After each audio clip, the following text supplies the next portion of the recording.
aking channel. Dito sa aking channel ay inyong natutunan ang tungkol sa wikang Filipino.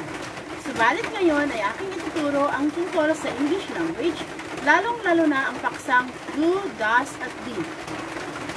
My question is this: when are we going to use the words do, does, and did when asking a question? Before the discussion of our topic, please don't forget to subscribe to my channel and click the notification bell. Do, does, and did are auxiliary verbs used in a yes or no question or in questions answerable by yes or no.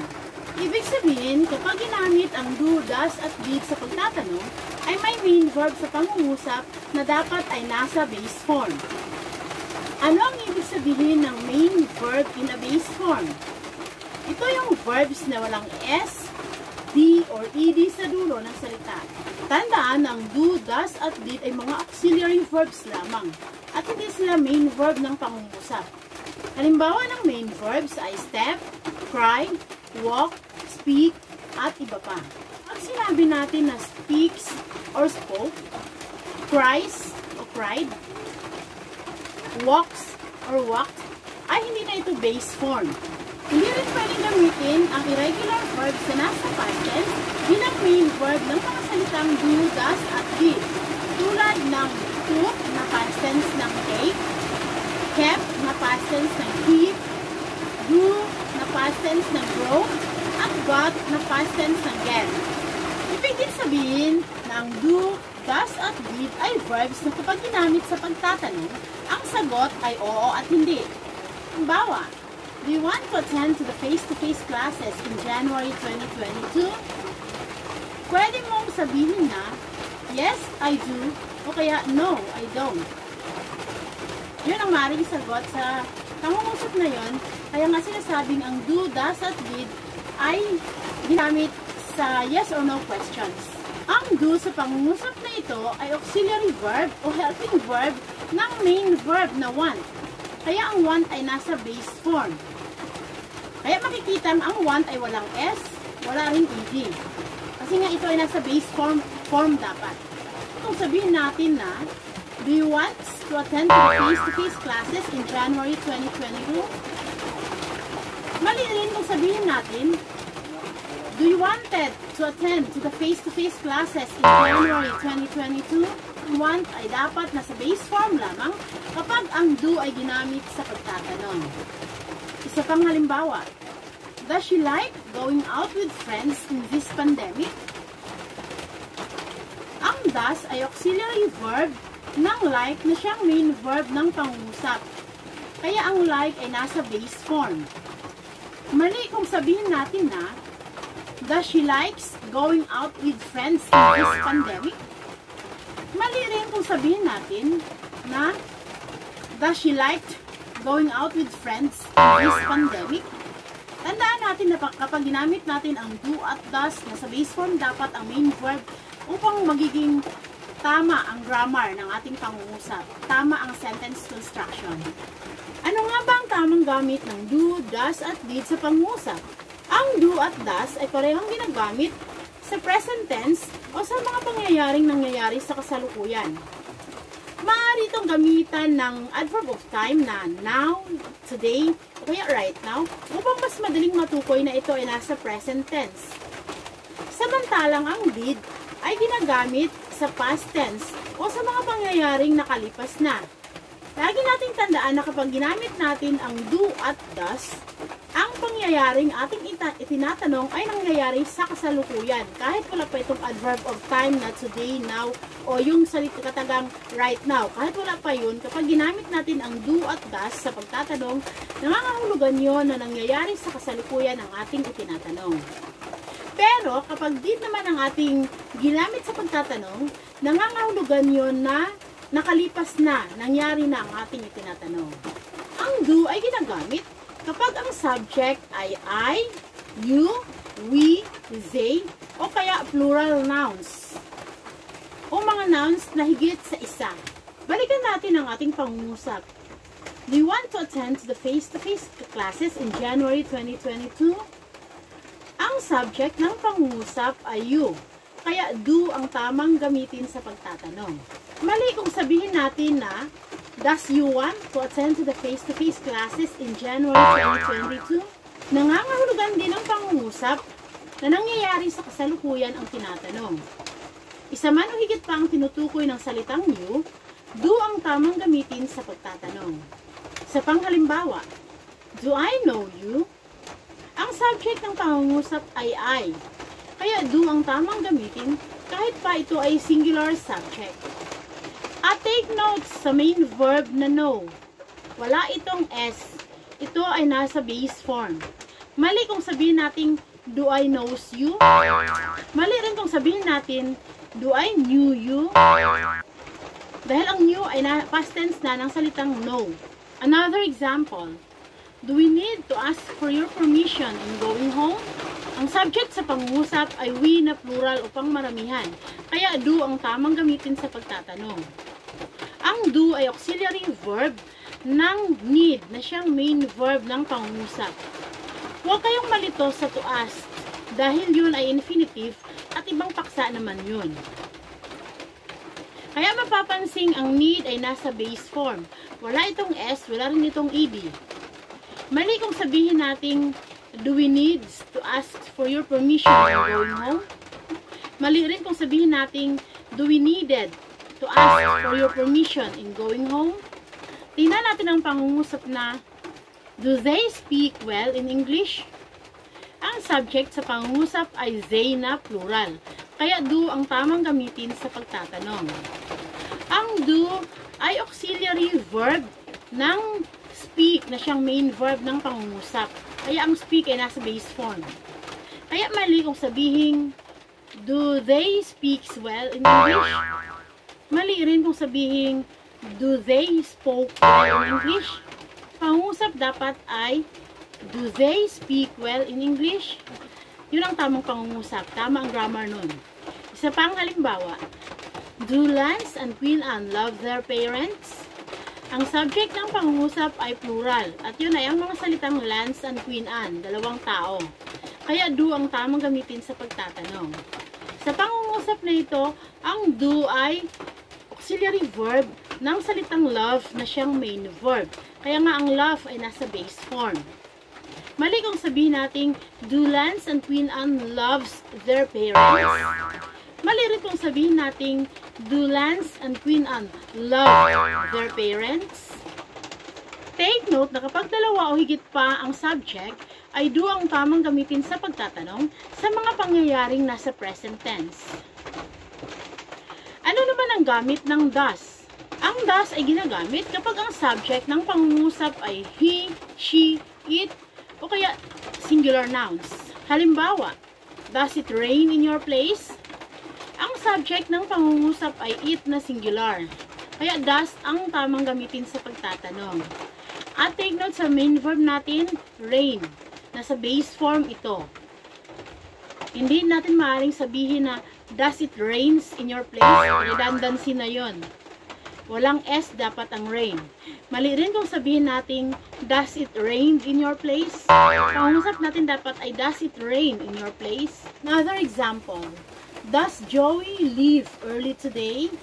Ang subject ng pangungusap ay Joey na singular noun. Kaya does ang ginamit sa pangungusap. At ang does sa pangungusap na ito ay auxiliary verb ng leave na nasa base form.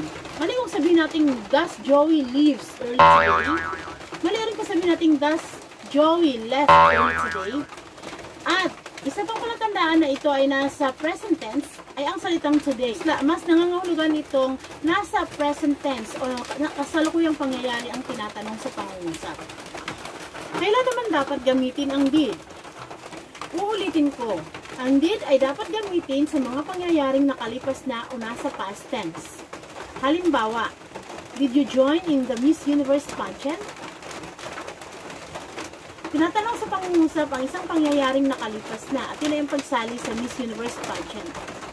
Maaari natin itong gamitan ng mga salitang last year, yesterday, last month, upang mas madali natin matukoy na nasa past tense ang tinatanong. Pero kahit wala ang mga yun, kapag ginamit natin ang salitang did, nangangahulugan na ang ating itinatanong ay tungkol sa mga pangyayaring nakalipas na. At pansinin niyo ang verb ng ating pangungusap. Did you join in the Miss Universe pageant? Ang did ay auxiliary verb ng join na siyang main verb ng pangungusap.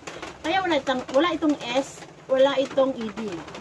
Mali kasi kung sabihin natin, did you joins in the Miss Universe pageant? Nasa present tense ang joins. Hindi yun base form. Mali rin kung sabihin natin, did you join in the Miss Universe pageant? Ang joined ay nasa past tense. Kaya hindi yun nasa base form. Ang base form lang nun ay join. Did you join in the Miss Universe pageant? Yun ang tamang pangungusap. Maaari rin nating sabihin na, did you join in the Miss Universe pageant last year?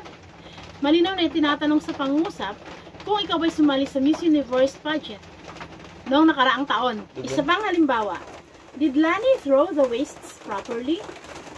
Tinatanong sa pangungusap ang isang pangyayaring nakalipas na. Ang did sa pangungusap na ito ay auxiliary verb ng throw na siyang main verb ng pangungusap. Kaya ito ay nasa base form. Ang throw ay nasa base form. Yun ay ang tama. Mali kung sabihin natin, did Lani throws the wastes properly? Mali rin kung sabihin natin, did Lani threw the wastes properly? Ang through ay past tense na ng salitang throw. Hindi na ito base form. Kaya, ulitin ko, ang tamang pangungusap dapat, did Lani throw the wastes properly? Nasa base form lamang ang throw na main verb ng did sa pangungusap. Dahil ang did ay auxiliary verb lamang ng salitang throw na siyang main verb. Laging tandaan na sa paggamit ng do, does, at did sa pangungusap, ang main verb ay nasa base form. Ibig sabihin, ang main verb ay walang S, D, o ed sa dulo ng salita. At hindi rin ito dapat past tense ng irregular verbs. At, isa pang tip, sa mga salitang do, does, at did, ang do ang siyang nasa base form. Magkakaroon tayo ng short quiz upang ating malaman kung kayo ay may natutunan sa ating paksa. Meron akong 5 pangungusap. Una ng do, does, at did, ang missing auxiliary verb ng pangungusap, at piliin ang angkop na main verb nito. Maaari niyong isulat ang inyong sagot sa comment section ng aking video.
Nyo ang tamang sagot sa mga pangungusap na aking pinakita.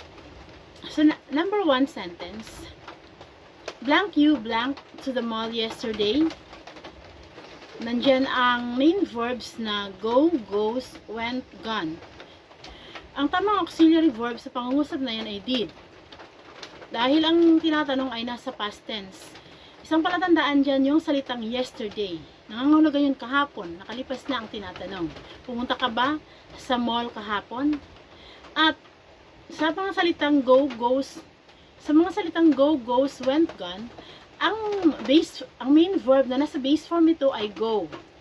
Ang goes ay nasa present tense, ang went ay past tense ng go, at ang gone ay past participle ng go. Kaya yung tatlong yun ay wala sa base form. Ang go ang nasa base form. Kaya ang pangungusap natin ay, did you go to the mall yesterday? Number 2, blank I blank to tell you everything. Ang main verb na pagpipilian ay have, has, had. Ang sagot sa pangungusap na ito, ang auxiliary verb dito ay do. Bakit? Dahil ang subject nito ay I.